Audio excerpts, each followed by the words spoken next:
Ayan guys, galing ako ng embassy sa Portugal. Tinawagan na naman nila ako. Meron na naman akong kailangan ayusin yung arrival dates ko. Dapat nung 15 pa ako 15 kami bumiyahe. Ano na ngayon? 18. So 3 days na on delay. Nandun na sila China. Hopefully makuha ko yung visa mamaya. Dito lang ako sa malapit. Kasi tatawagan daw nila ako. So hopefully makuha ko siya within an hour. Kasi mamaya na yung flight ko guys, alas 6. 6 o'clock ng gabi. Ano na ngayon? 12 o'clock. Thrilling!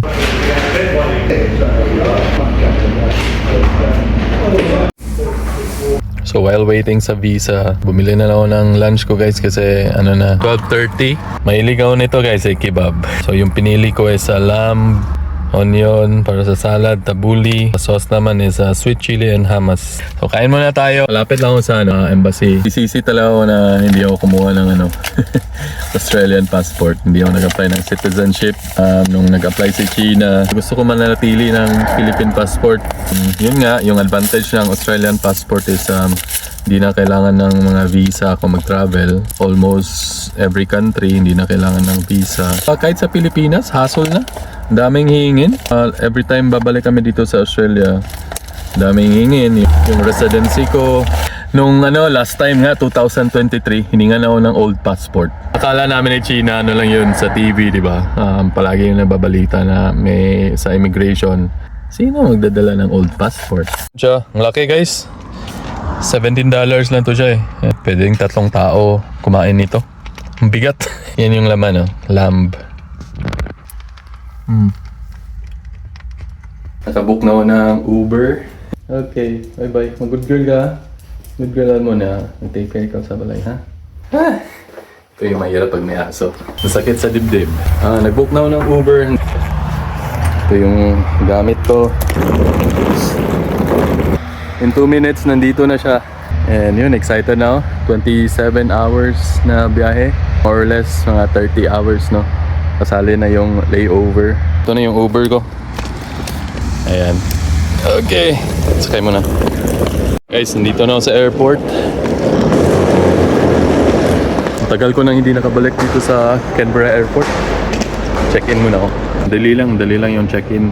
Kasi tahimik yung airport dito sa Canberra. So, wala masyadong tao dito. So, yung pag-book ko papuntang Portugal is madalian lang.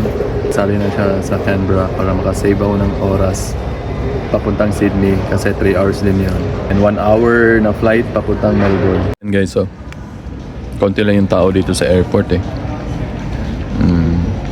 Yan na yung airplane ko papuntang Melbourne. Medyo malaki siya. Medyo madaling na kasi 6 o'clock na, 6 o'clock. Okay, see you sa Melbourne. And guys, nandito na ako sa Melbourne International Airport. Medyo siya. Walang katao-tao. Tahimik. Wala masyadong tao. So, hanapin ko lang yung gate 11. Doon yung ko. Doon ako magbo-boarding. Papuntang Dubai. Guys, in 10 minutes pa boarding na. Yung CR lang ako. Tingnan nyo yung CR nila. Diba ang ganda? So, nandiyan na yung tubig. Sabon. Ayan. And dry. Ayan. Boarding na kami. Nagkamali pa ako ng terminal. Meron na akong 30 minutes. So at least naka-check-in ako.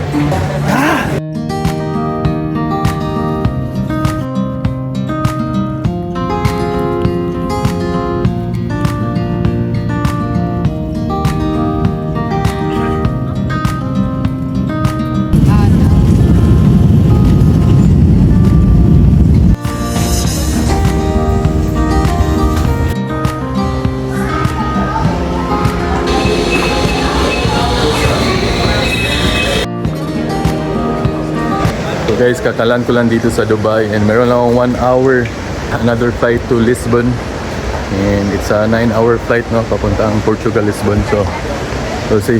Sabi, 27 hours na flight na. Dito tayo guys sa elevator kasi A16 yung gate ko. Okay.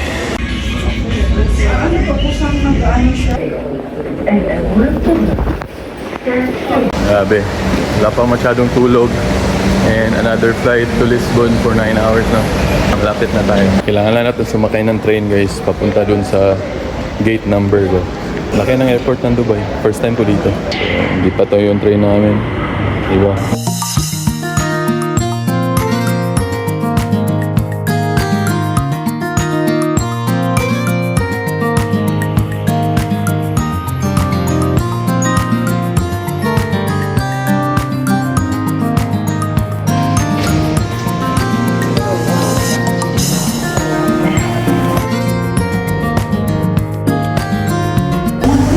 Okay guys, pupunta na ako sa gate. Tapos na yung train ride. Laki ng airport ng Dubai. Grabe. Same lang ng Qatar at saka Changi Airport ng Singapore. Daming tao. Okay, tignan nyo guys. Ang ganda oh. Wow, ganda diba? So yan, first time ko dito sa Dubai International Airport. And 30 minutes na lang pabayahin na sa Lisbon. 8 hours and a half. Pagod na pagod. Excited na ako makita si Luca and China.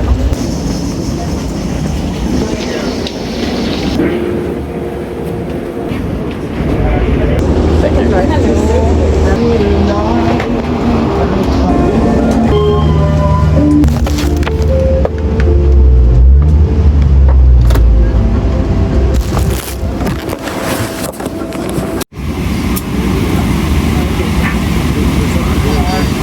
Yan guys, kakalan lang namin.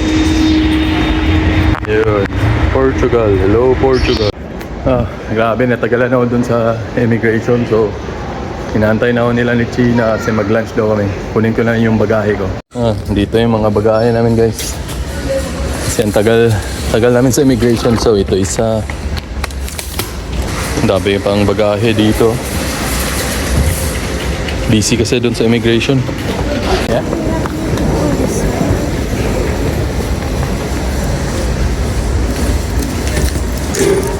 There you go.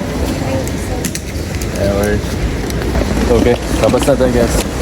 Uber tayo, mag-Uber. Welcome Portugal.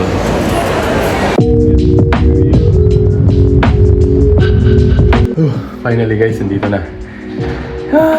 Grabe, after 31 hours na biyahe. Ito yung view. Yan sila China. Ay, Josh! Ay! Ay!